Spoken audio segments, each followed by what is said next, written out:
Hi everyone, my name is Francisco Dolba. I am an engineer, teacher, and web designer. During my first years of teaching, I created a math software using Visual Basic modules in Excel. You might be wondering, what is that? What is that for?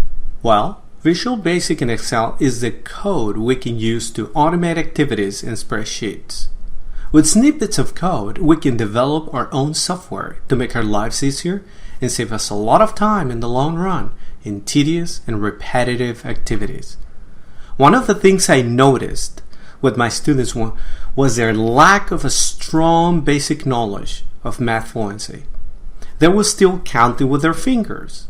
It is important to point out that this is a fundamental knowledge or mastery any student should have in order to be successful in math. One more thing I realized during my teaching was the great challenge teachers and students faced due to the high rigor curriculum in our district. We spend most of the time working on problems covering different skills with high-level thinking questions. There was very little time for my students to have enough practice and master their facts. So I decided to create my own math fluency software because I knew this would greatly benefit my students. Alright, let's see how it works. Here on my desktop, I have an Excel file. I'm going to double click on it. Click on Options. Click Enable this content. By doing this, you're telling the computer that the code inside that Excel file is safe. Click OK. Now, I have the option. I'm going to start practicing on the main menu. I'm going to select additions with one digit. Click and go. And let's do some practice. I think it's 12. Let me check. Yes, it is. Excellent. I'm going to generate another one. Okay, I think it's 7. Another one that is right. Let me generate another one. Some students may find some problems difficult, so they may try to skip it. Let's see what happens. We want to generate a new one. Oh, you have not checked the problem yet.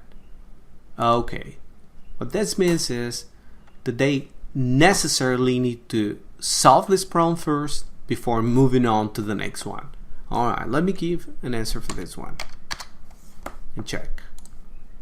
Oh, it wasn't that bad after all. Okay, let me generate another one. Let's see that I have a different answer on this one. Oops, check the problem again. It means I got it wrong. Gives me a chance to give an answer.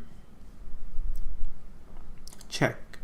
Okay, I got it right. Keep in mind that for grading purposes, the first try is the one that counts. The second or third or fourth, or it's just for them to try to fix their mistakes. Here, I'm going to check my scores. And this is a very good tool. It tells me how many problems they have practiced and how many are right. So therefore, the grades so far are 75%. This student has spent 1 minute and 22 seconds on this activity. Especially when you're walking around supervising the students, you can ask them to click on score and see how many problems they have performed so far and their grades.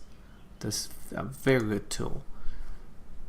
Let's click on the index, and I'm not gonna print the grades now, but no.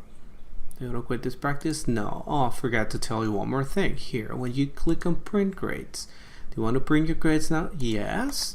And they enter their name, the teacher's name, and then click on print report. It's gonna go to the default printer, and it's gonna give you excellent insights. The number of problems, what they got wrong, how much time they spent, the student name and the teacher's name, which is a really good tool for teachers. I'm not going to do that right now. I'm going to show you a completed report at the end of this video. Now let's go and see what other practices they can do with 2 digits, with 3 digits, and so on. And they even have space here for the regrouping, numbers. Now they can also practice subtractions with 1 digit. They can practice with 2 digits. Or something more challenging, students severely struggle with subtract with 3 digits and the 0 in between, because sometimes it is not possible to subtract a larger number from smaller numbers, so they need to borrow from the next place value and make it more challenging. Okay, now let's go to index and see the other options. I have multiplications with 1 digit. Let's say they already know all my facts, so I can choose random. But if I do, I'm still mastering a few of them, so I need to select the ones that I'm practicing. Okay, let's go to those are multiplications I have with 2 digits. As you can see, I'm leave the spaces when they need to regroup, and when they made a mistake, that mistake is going to highlight it with red. Here, let's go to division and rounding numbers too.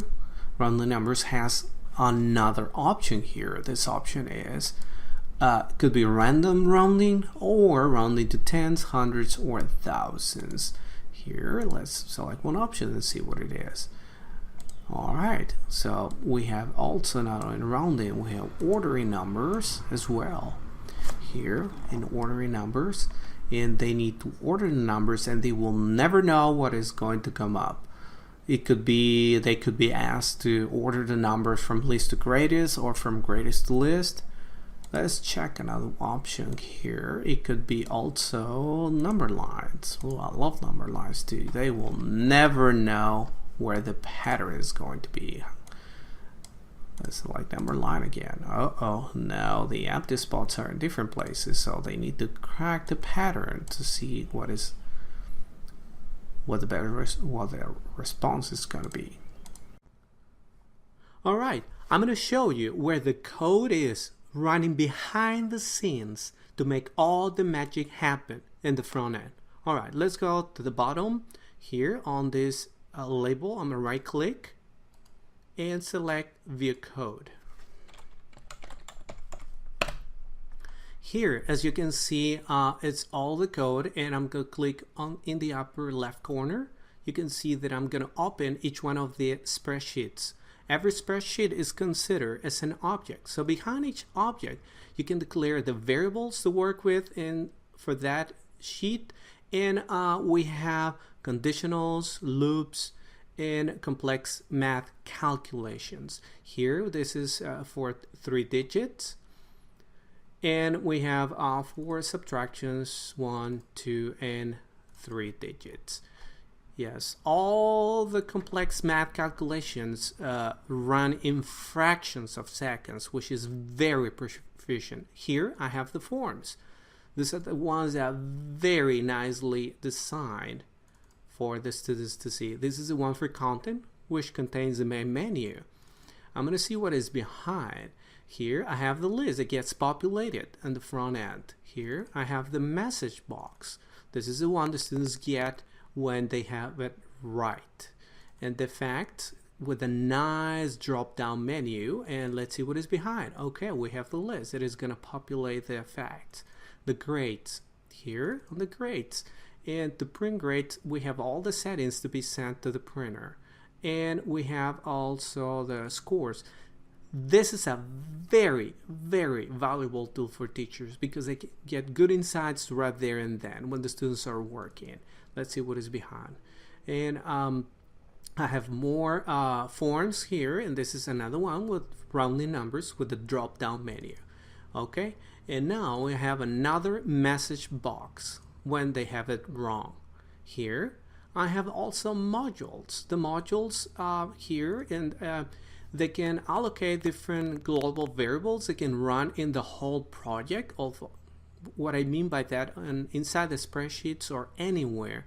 And it also contains loops, conditionals, and very complex math calculations take place here too.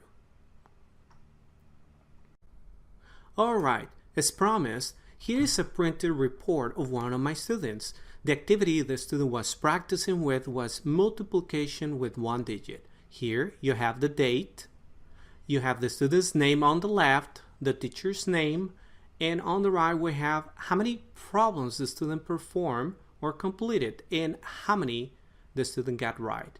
For this specific student, the grades are 87%. Here at the bottom, we have the author, which is myself, your humble servant, and here indicates the number of pages that are being printed.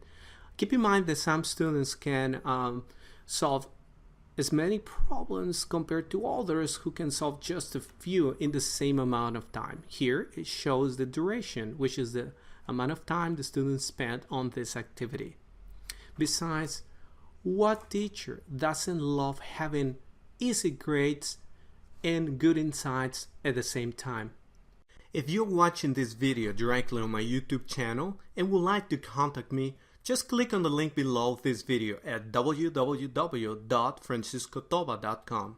Here on my webpage, you can see the main menu at the very top, my home, about me, my expertise, experience. I'm going to click on experience. And if you want to read more about me, you can just scroll down and click on each one of the accordions to see the hidden information if you would like to. And in this case, I'm going to go straight to the portfolio. Here you can see the thumbnails that if you click on each one of them, it takes you to the web pages I have created. This page is quite extensive, so I'm just going to show you a few thumbnails. I'm going to go straight to the contact form at the very bottom. Here you can enter your name, your email, and your message, and I will contact you in less than 24 hours.